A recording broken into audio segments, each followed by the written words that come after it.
রোজার একটা মাস জামাই মেয়া থাইকা গেল, হ্যাঁ, আর ঈদের পরের দিনই বাড়তে গেল। আজকে আবার ফোন করছে যে আমরা জানো না সারা বাড়ির মুরগি খাইয়া শেষ করছে, একটা মাত্র মুরগি আছে। হ্যাঁ, কাহুক জামাই বেটারে আজকে দেইকে দিব।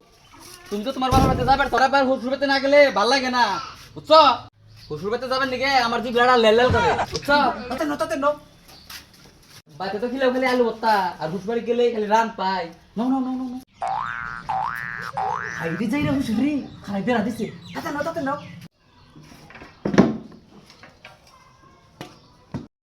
হুসুর আব্বা আর আইছি।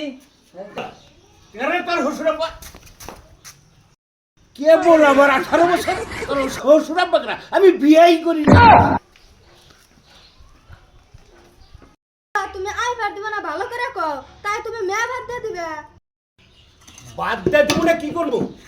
1 মাস ধরে মুরগি খিলাইলাম, একটা মুরগি আছে ওটিতে বাচ্চা তোলা, তারপরে সে খিলাম। নো যাইগে বাইকে না यार